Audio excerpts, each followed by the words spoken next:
Bonjour, je suis ravie de vous retrouver pour le tirage des énergies du 7 au 13 mars prochain déjà. Le temps passe très vite, j'espère que vous avez passé une excellente semaine. On va voir ce que nous réserve celle-ci. Comme toujours, c'est un potentiel énergétique qui nous permet peut-être de nous éclairer ou de l'utiliser au mieux afin d'évoluer le plus sereinement possible sur notre chemin de vie ou par rapport à des situations données. Donc on va voir ce que nous réserve cette semaine. Donc en première carte, j'ai la carte du bouleversement. Ok, ça commence très bien. Donc des éléments extérieurs qui risquent de nous impacter. Et avec Umrazai, j'ai la fraternité. Ensemble servir la naissance d'une ère nouvelle. Qui correspond à la numéro 19 dans le tarot de Marseille. Alors, je fais une petite parenthèse parce que je ne peux que penser aux énergies collectives par rapport à l'actualité. Je pense que vous savez de quoi je parle quand je vois ces flammes qui me font penser à des bougies et avec ce qui se passe, effectivement, c'est un petit peu le chaos. Donc ça, c'est on va dire, ça correspond aux énergies collectives, donc d'être solidaire et d'apporter la lumière chacun à sa manière et comme on peut pour essayer d'apporter la paix avec les éléments que l'on possède. Donc ça, c'est une première approche. Je l'ai ressenti, comme vous le savez, je n'aborde pas forcément les énergies collectives de cette manière, mais là, ça transparaît. Pour nous, dans notre quotidien, à notre niveau, effectivement, il y a des éléments extérieurs qui risquent de nous perturber. Alors, certes, les actualités peuvent aussi vous perturber, agir sur vos angoisses, sur vos peurs, vu tout ce qu'on a traversé ces dernières années. Et là, avec l'énergie de la fraternité, essayez d'être le plus possible avec vos proches, les gens que vous aimez, de partager des bons moments, cultiver l'optimisme, voyez, en groupe. J'ai cette notion de groupe, d'être avec les gens qu'on apprécie pour pouvoir soit faire face aux aléas extérieurs qui risquent de nous bouleverser, parce que en dos j'ai l'instant présent, vous voyez, donc vraiment être sur l'instant présent, et ensuite j'ai la chute là, donc il y a quelque chose qui risque qui risque de nous, soit de nous attrister, ou en tout cas ça va provoquer un bouleversement. Avec Umrazai et en dos j'ai en grâce, donc qui nous apporte un petit peu de douceur. J'ai le principe masculin, donc on a l'énergie solaire, d'accord. Mais en troisième carte, j'ai quand même numéro 15 qui correspond au diable et Dieu sacré. Donc il y a une forme de recentrage, vous voyez, à avoir. Profiter de chaque instant de la vie, d'être dans l'instant présent, parce que effectivement on peut pas tout contrôler dans notre vie. Alors durant cette semaine, ça va être particulièrement fort, j'ai l'impression. Et que il y a quelque chose qui va être rompu ou cassé. Donc ça dépend de votre situation, ça peut être par rapport à une relation, dans votre domaine professionnel. Et du coup, vous allez peut-être chercher du réconfort avec des gens proches, des personnes avec qui vous avez confiance, pour vous permettre de traverser cette semaine le mieux possible. On va voir avec le tarot, donc le Lightseers Tarot. D'accord, 3 d'épée. Bon, quand c'est comme ça, c'est comme ça. Ah, mais voyez, on a la 9 de coupe qui apporte de la lumière. On a cette énergie solaire qui ressort, c'est assez intéressant. Et on a mort et renaissance, j'aime bien dans ce jeu parce qu'elle l'a bien titré, la carte, la numéro 13. Ouais, il y a quelque chose qui prend fin, ça c'est clair, durant cette semaine. Donc bien sûr, ça reste général. Cependant, en carte centrale, on a quand même la 9 de coupe. Donc soit c'est une libération pour certains d'entre vous, quelque chose qui vous tenait à cœur et qui impactait votre mental, parce qu'on est dans les épées, mais on voit le cœur, on voit que le jeu est représenté par un cœur, donc qui vraiment, vous allez réussir à vous libérer de quelque chose. Donc soit par rapport, grâce à vos proches, au soutien de votre entourage, et avec ce 9 de coupe, il y a une libération pour moi. Vous allez enfin pouvoir être plus léger, retrouver une joie de vivre, retrouver quelque chose. Et dans l'autre extrême, de l'autre côté, on a quand même mort et renaissance, avec cette lumière intérieure. C'est comme si vous alliez faire face à votre situation ou à votre problématique qui dure depuis un certain temps avec cette carte-là. Donc j'ai l'impression qu'avec la carte du bouleversement, cette semaine, vous prenez une décision qui vous dit que c'est bon, stop, je ne veux plus être une victime, je ne veux plus souffrir. Alors je sais, c'est facile à dire, mais c'est comme si vous avez cette volonté, cette force en vous, ce courage nécessaire pour mettre un terme à quelque chose qui ne vous convient plus, à guérir totalement ces blessures du passé, parce que guérir, c'est bien. Mais il faut aller en profondeur, c'est comme si vous alliez en profondeur hein, dans votre guérison, là, pour vous libérer, retrouver une certaine joie de vivre, une luminosité, une vitalité aussi, hein, pour avoir ce courage-là, pour mettre en action tout cela aussi, c'est-à-dire pour repartir sur des bases beaucoup plus saines, beaucoup plus sereines et des bases neuves. C'est-à-dire que c'est comme si d'ici la fin de la semaine, vous allez retrouver espoir en vous, retrouver espoir en l'avenir, retrouver espoir dans ce que vous souhaitez réaliser, quelque chose de cet ordre. Et donc, dans le Laïsir Sarou, en dos, j'ai le soleil hein, qui réapparaît, vous voyez. J'ai le pendu, c'est peut-être aussi, vous allez peut-être voir les choses aussi autrement. Et la grande prêtresse, et ben moi j'ai l'impression que vous allez écouter votre voix intérieure. Il y a quelque chose de cet ordre-là qui fait que, à un moment donné, ben, durant cette semaine, il y a une prise de conscience.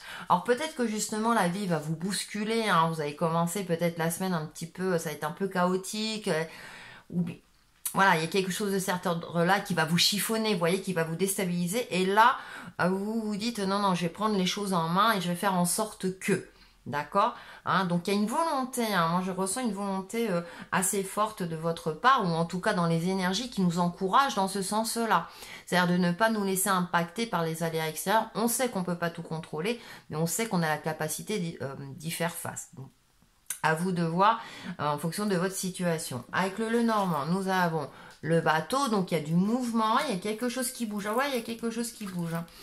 Les poissons, la fluidité. Là, ça va me parler de fluidité, de retrouver hein, avec la 9 de coups cette fluidité, une aisance. Les poissons ne nagent jamais à contre-courant. Bien au contraire, se laissent porter par le courant. D'accord? Mais avec un certain optimisme. Hein. Et nous avons la lettre donc des nouvelles officielles. Donc c'est peut-être grâce à une nouvelle officielle, alors peut-être un déblocage d'un contrat, de quelque chose que vous espériez depuis longtemps, hein, qui va se dérouler durant cette semaine. Les poissons, c'est aussi tout ce qui est commerce, fluidité de la liquidité, de l'argent, hein, quelque chose qui est fluide. Hein, on donne, on reçoit, c'est voilà, l'argent, vous savez que comment dire, ça circule. Alors c'est peut-être ça qui va débloquer votre situation. Avec le bateau, il y a quelque chose en mouvement. Il y a du mouvement durant cette semaine. Et avec le Lenormand, on est plutôt dans un mouvement positif. Hein. On donne, on reçoit, donc c'est peut-être par rapport voilà, à quelque chose qui va vous permettre de souffler justement, qui va vous permettre aussi de passer à autre chose. Je prends un exemple très précis, par exemple dans le cadre d'un divorce par exemple, bon il y avait une vente immobilière parce que vous aviez acheté une maison en commun, et bien là enfin la vente est actée, tout ça, ça vous libère et vous pouvez repartir sur de nouvelles bases. J'ai pris cet exemple-là précis hein, pour imaginer mes propos, mais à vous de le transposer en fonction de votre situation. Donc c'est bien, les choses bougent, et du coup quand ça bouge, eh ben, on se sent beaucoup plus actif et acteur dans notre vie, et on sent que bah voilà, il y a des possibilités qui se présentent hein, du coup. Et en dos, bah, j'ai les oiseaux, j'ai la discussion, vous voyez. Hein. J'ai aussi la faux. Hein, donc on tranche, hein, on coupe, hein, vous voyez, ça rejoint un peu cette carte. Et on retrouve le côté, administratif, bâtiment public, quelque chose de cet ordre-là. Donc il y a quelque chose qui est acté, puis on a l'arbre, tiens, qui nous permet de retrouver une certaine stabilité, on va pouvoir se recentrer sur soi. Donc ça va être une semaine, je pense, assez enrichissante parce qu'on aboutit quand même à quelque chose de positif. Hein, on va dans quelque chose beaucoup plus fluide, vers voilà, des énergies plus fluides. Donc bon, à vous de voir, mais ça peut être dans un domaine donné. Là, j'ai pas de domaine qui ressort. Hein, comme la semaine dernière où il y avait le côté sentimental qui ressort, mais à vous d'exploiter ce potentiel énergétique pour justement vous libérer, faire ce que vous avez à faire en fonction de votre situation et pour vous permettre justement d'avancer avec le plus de sérénité et d'optimisme possible. D'accord ? J'ai 2 cartes qui ont sauté et alors vous pouvez lire la manipulation, les conflits. Alors, je pensais aux énergies collectives, on va voir les messages. Hein. Donc la manipulation. Aimer sans manipuler. Qu'il est difficile d'aimer. En fait, il devient difficile d'aimer lorsque l'autre ne répond pas à nos attentes et ne comble pas nos besoins. Dans ces moments, la tentation est grande de vouloir contrôler l'autre, en le manipulant pour qu'il aille dans le même sens que soi. Ne succombez pas à la tentation et choisissez d'aimer librement sans manipuler. Très intéressant, hein, parce que oui, effectivement, c'est une certaine... Alors, c'est peut-être ça, hein, il y a des choses que vous ne pouvez pas contrôler. Et effectivement, en fonction de comment ça vous parle, essayez d'être vous-même tout simplement et de ne pas laisser l'ego dans ce cas-là, hein, on va dire le côté limitant de l'ego, prendre le dessus sur vous en fonction de votre situation. Et les conflits, nous avons pardonnez-vous et pardonnez aux autres. Vous êtes exigeant envers vous-même et envers les autres et cela entretient le conflit. Faites le choix de vous pardonner, de ne pas toujours être à la hauteur de vos propres attentes et pardonner aux autres, de vous refléter votre humanité. Les conflits se régleront d'eux-mêmes. Ouais, oui, ça me fait sourire. Vous voyez où je veux en venir? Bon, les conflits, bon. Alors, pardonner, ça ne veut pas dire accepter, hein, je reviens là-dessus, hein, mais effectivement, c'est de lâcher prise par rapport à ça, que effectivement, sur les choses qu'on ne peut pas contrôler, et bien de dire, bah voilà, c'est un fait, les faits sont là. Moi, j'essaie de continuer d'avancer sur mon chemin de vie. Je fais de mon mieux chaque jour pour rendre ma vie et celle de mes proches, des personnes que j'aime, on va dire la plus joyeuse, la mieux possible, hein. Et c'est vrai que se pardonner à soi-même, parce qu'on a tendance à être très exigeant avec soi-même ou de trop se remettre en question parce qu'on veut pas blesser, parce que on voudrait que les choses aillent mieux.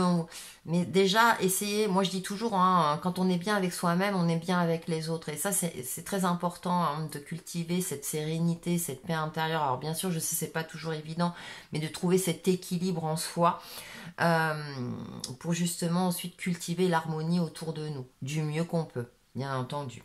Et pour vous aider dans tout cela, un petit conseil en mantra avec le petit oracle des couleurs, cyan. Alors soit c'est une couleur que vous pouvez porter, soit c'est du bleu, donc une pierre bleue par exemple, hein, en fonction de ce qui vous parle. Je suis un artisan de la paix. Je sais que celle-ci commence en moi et je pacifie donc mon monde intérieur. Oh, c'est un très très beau mantra. Voyez, déjà la paix commence par soi-même. C'est ce que je vous disais juste avant, hein. C'est assez amusant. Parce que voilà, je suis un artisan de la paix. Je vous disais, hein, par rapport aux énergies collectives, voilà, chacun, vous pouvez allumer une bougie, prier. Alors, prier en fonction de vos croyances. Prier, ça ne veut pas dire juste prier Dieu, hein, si vous n'avez pas de religion. Peut-être par rapport à la spiritualité, prier, c'est aussi être dans la gratitude en fonction de vos croyances, hein, d'accord? Et ça commence déjà par vous-même, donc pardonnez à vous-même, voyez, et voilà. Et on pacifie son monde intérieur. Et bien comme ça, on arrivera à passer cette semaine avec un certain pacifisme, hein, et avec une certaine sérénité. Donc voilà pour les énergies de la semaine. Je vous souhaite une très très belle semaine et on se retrouve très très vite pour une nouvelle vidéo. À bientôt!